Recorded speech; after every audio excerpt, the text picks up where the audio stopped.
Dear Patriots, before the news starts, please subscribe to our patriotic channel by clicking the subscribe button. Give us a thumbs up to this video. Don't forget to leave your opinion below in the comments section. Share the news on Facebook and Twitter so you friends see it. Thank you. Breaking: the worst Democrat in Congress got caught calling her staffers stupid motherfckers. If one thing is certain in the current tumultuous state of American politics, it is that there are no shortage of Democrats who would warrant being called the worst Democrat in Congress. Congresswomen Maxine and Nancy Pelosi, of course, come to mind. This honor, however, belongs to Congresswoman Sheila Lee of Texas, who recently generated fresh bad press by forcing American Airlines to bump a schoolteacher out of a first-class seat so that she could sit there instead.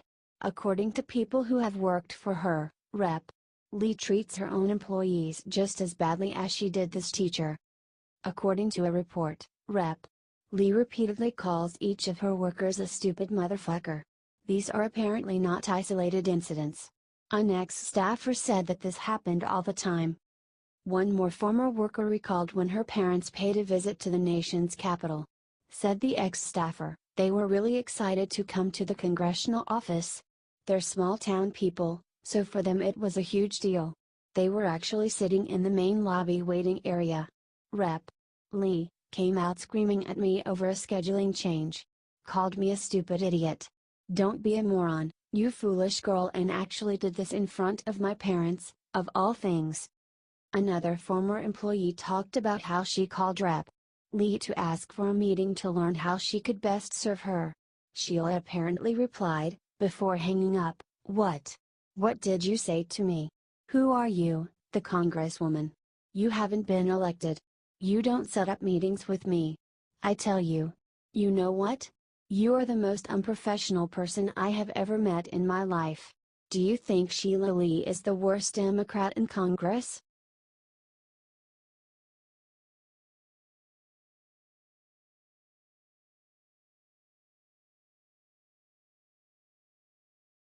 Government arts agency gave $50,000 to Lorde, who says Christians have shockingly irrational beliefs. Back in the 1990s, then Speaker of the House Newt Gingrich brought to light the fact that American taxpayers, through the National Endowment for the Arts, were paying for unhinged artists to create works of art like Piss Christ, a photograph in which a crucifix was submerged in the artist's own urine. Thankfully, some oversight has been brought on these government agencies, although that appeared to have gone lax during the 8 years that Democrat Barack Obama was in office. The Washington Free Beacon's Liz Harrington recently studied the budgets of the National Endowment for the Arts and the National Endowment for the Humanities, and found out that Americans are paying a liberal professor named Eric Mandelbaum to perform research on how Christians' religious beliefs are somehow irrational. The National Endowment for the Humanities is giving this City University of New York professor $50,000 to write a book titled Propaganda and Belief in the Modern World. In a 2015 paper, the professor expressed disbelief that 74% of American adults believe in God, 72% believe in miracles, 68% believe in heaven, 57% believe in the virgin birth. He then added, as if it were a bad thing, as of May 2014, 22 to 28% of Americans believe that the Bible is the actual Word of God, and is to be taken literally word for word.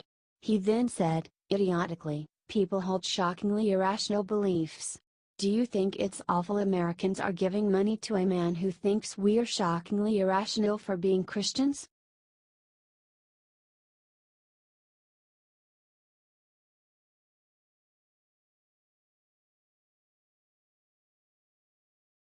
NBC's Chuck Todd just made a brutal prediction about Nancy Pelosi. Do you think he's right?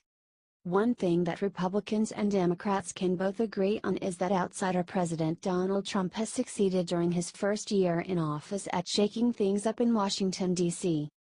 Right now, the same congressional leadership is in place in both parties as was at the beginning of Trump's presidency. However, political pundit Chuck Todd of NBC's Meet the Press predicted that there will be a major overhaul by 2019. Specifically, Todd claimed on his show that both House Speaker Paul Ryan and Senate Majority Leader Mitch McConnell will still be in leadership positions by 2019. He also said that elderly House Minority Leader Nancy Pelosi will finally be stripped of her leadership role by that year, as well. Pelosi has served in leadership roles consistently since Bill Clinton's presidency. Todd predicted that only Senate Minority Leader Chuck Schumer will still be in a leadership position. Commented Todd, "McConnell and Ryan can spike the football." Reactions were mixed to Todd's predictions. Stated one internet commenter in agreement, "First off, Pelosi is starting to talk with herself at the podium, and McConnell's goiter is starting to absorb him into itself, kind of like the Blob. In fact, I expect McConnell's face to be completely absorbed by MLK Day." Another hit back at liberal Todd, however, and wrote, "Sure, whatever you say, Todd. Like ... there is no road to 270 or the stocks markets will tank if Trump is elected. Their track record for predicting the future speaks for itself. Do you think Chuck's prediction is right, or is he off base?"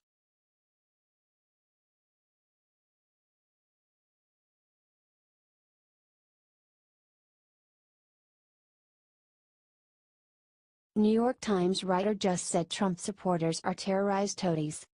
A liberal New York Times writer named Roger Cohen spent his Christmas Day coming up with one of the most ridiculous anti-Trump screeds to have ever even appeared in that notoriously anti-Trump newspaper.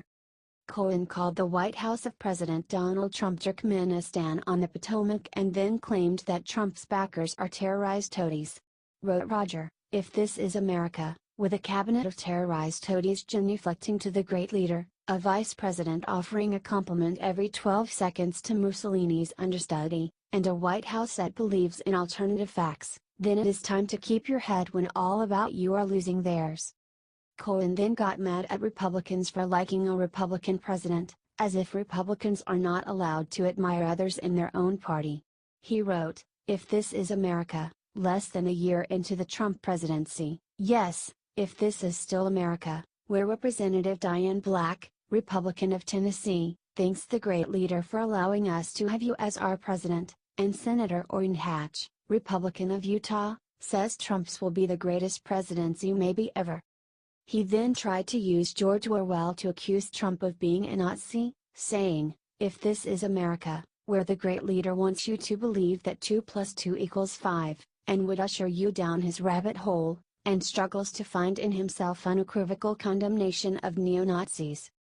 Roger, who is not originally from the United States, concluded by insulting America under Trump as just a squalid, oversized, greedy place past the zenith of its greatness. Are you disgusted by these non-stop attacks on Trump and people who like him and support him?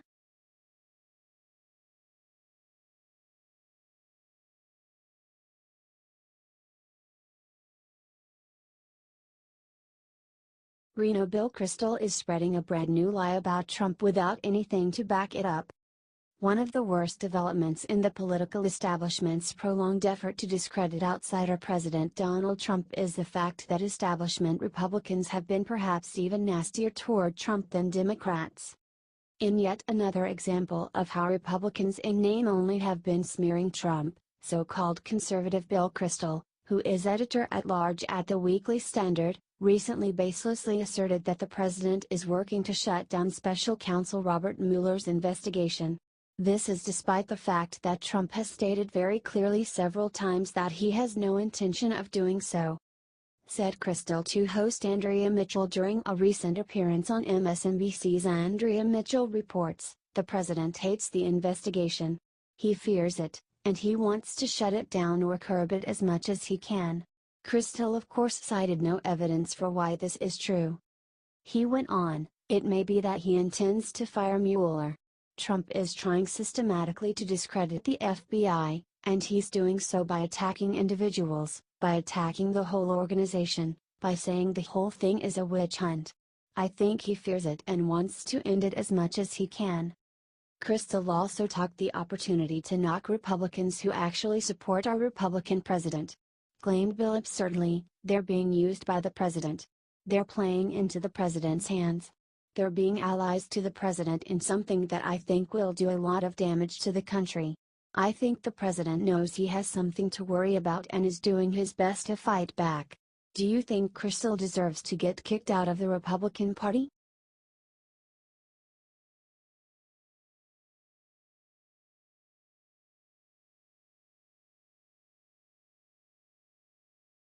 And Coulter shared what her Christmas wish is. It's controversial. Do you agree with her? Christmas time gave Americans a chance to unwind and think back on the eventful year that was 2017. A great deal of good was accomplished by Republican President Donald Trump to point our wayward country back in the right direction. However, conservative commentator Ann Coulter clearly was not satisfied with everything that was and was not accomplished this past year. During a recent interview with Alex Marlow on Breitbart Radio, Coulter shared what her Christmas wish was for the country. Said Coulter to Alex, "It has to be said that many of the legal and illegal low-wage workers, they're incredibly hard workers, they're really nice people, and it occurred to me, that I actually like all of the illegal immigrants except the dreamers. They're the ones I want deported first because they're the activists." The always controversial pundit continued, "They're the obnoxious ones. They're the ones who go to congressional offices and stamp their feet and say, 'How dare you not rush to grant us amnesty?' Whereas the other illegals don't have the time to be protesting, they're busy working, being polite, being so friendly and nice and saying, 'Merry Christmas.' No. Let's start by deporting the dreamers. That's point one." Coulter added harsh words about Democrats' obsession with diversity and shared what she feels is the big problem with the diversity argument. Said Ann, "The more multi-ethnic a society becomes, people stop voting on their social interests, their economic interests, they vote on their ethnic group, and I think that's what the Democrats are counting on." Do you agree with Ann?